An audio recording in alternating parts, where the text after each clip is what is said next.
Howdy Hexers, welcome to HexHunter. I'm Mokog, and today we're going to be covering a little bit about Hexonomics. So we have been in the beta for a little bit of time, and we did a lot of early Hexonomic reviews about the theory of what we were going to be expecting. And ever since we got in the auction house, and ever since we started getting a little bit of data coming in, I thought it might be a really good idea to go ahead and first revisit some of the fundamentals of Hexonomics in this video. And then after we take a good review in this video, in our next video, we're really going to take a look at some of the technical analysis that occurs when you're trying to maximize the auction house. But for here, I think it's a really good idea to go ahead and just start doing a little bit of a review. So if we were going to go take a look at the basics of what was going on with the auction house, it's really simple. You take your goods and services, your PvP cards, your PvE cards and equipment, push it through the auction house, and then it gets to the end consumer on the other end, one of your other fellow players. So there are a couple base prices for what's going on. We all know that the base price for a pack is $2. That's what you buy it from the store. And everyone can get their starters for $10, and everyone does get a free starter. And then a lot of people end up paying about $1 to enter a draft tournament, or if you're playing constructed, you end up paying $3 to enter into your constructed tournament. And this is the majority of the initial input for a lot of players, but what we've ended up finding is that a lot of players like to go ahead and buy platinum, and then they go to the auction house to get their packs. So what does this really end up meaning? Well, it means that we go from an economy where you start with platinum and you just buy a bunch of boosters to get all your cool cards and then just cycle the cards back and forth, to something a little different, where a lot of people are using their platinum to buy boosters for drafting to get their cool cards, and you just get the cycle going a little bit over and over, and it cycles on itself, making it a little bit more beneficial for the players. Now, one of the things we have to remember, and I hate to assault y'all with a spreadsheet, is that what we're looking at now is kind of the breakdown of what was released about the Kickstarter tiers when it initially came out. And what I'd like to point your attention to, one of the cells that actually takes a look at the total amount of launch boosters expected. And one of the amount of launch boosters expected is we started off, because of the Kickstarter, with 1.7 million boosters. And fairly recently, Corey Jones stated that we had opened about 1 million of them so far, and that's not counting like brand new drafts and people who have been buying brand new packs.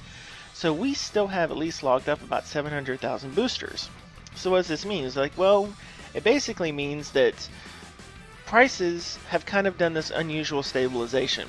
So instead of our prices dropping significantly down into the below $1 range with all the boosters hitting at once, they've actually been spreading themselves out and steadily released through drafts. So what this means is we had an initial plunge in the price of a booster, and it's steadily risen and kind of leveled off at a specific spot. So the kind of spot that you would expect to have something like this rise off into is, we estimated kind of around the 130 to 140 range, just kind of as a guesstimate to what we would level off to. Well, what it ends up turning out, as we will take a quick look here, the prices of boosters, sometimes you're able to get them for around 100, sometimes 150 platinum, but in general, what we take a look at is we can get the most boosters anywhere from 120 to about 140, 150 platinum. A lot of times it averages out to about 130 platinum for what you get. You know, and that's not bad at all. You know, that's pretty good value. But what it means is that you end up sacrificing the chance at a primal pack. And primal packs, well, those are pretty awesome. Let's take a look at what a primal pack looks like.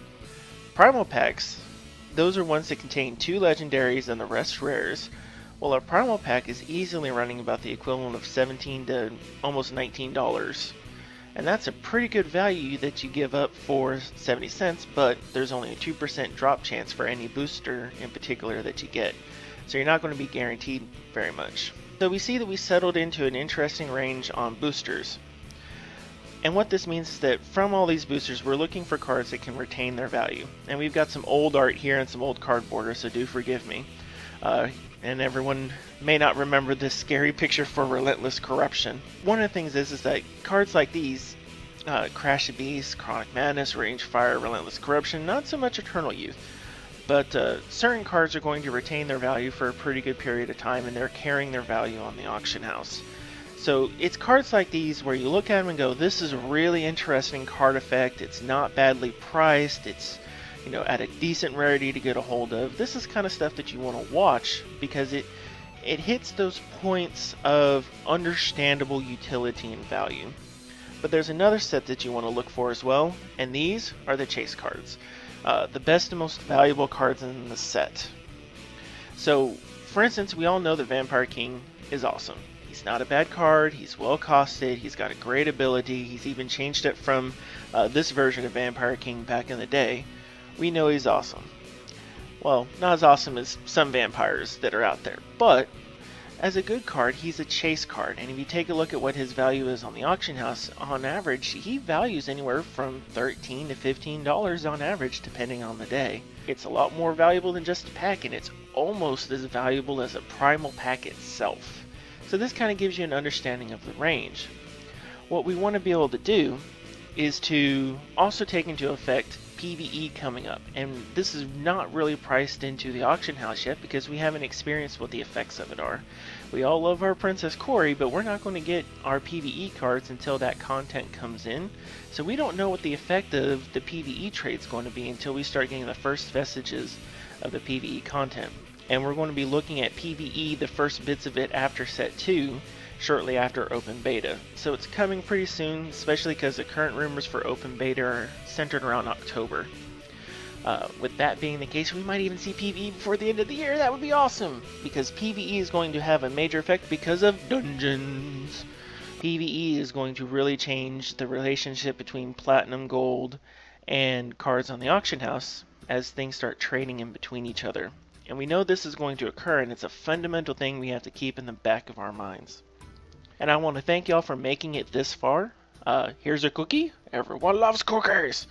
I want to go ahead and thank y'all for sticking around with me. We want to do a quick overview of what some of the fundamentals of Hexonomics are. You know, you're looking for standard, long-term values that exist in cards. You want to be thinking about what your cards are going to be worth, what you should hold, what you shouldn't. You want to be sure that you take good advantage of the auction house. You want to make sure that you're also making the biggest advantage and use of your packs. We still have a lot of packs that are sitting out there in the market. They're going to be coming in, so we have a steady, ever-continuing increase.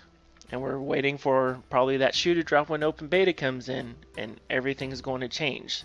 So, because everything's going to change, we need some technical analysis, and that's what we'll be covering in the next Hexonomics.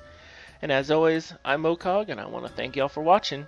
Be sure you like and subscribe. Don't forget to go ahead and hit us up on Twitch, where we'll be doing some live streams more periodically, and we also cover the General's tents. Alright, guys, thanks for watching.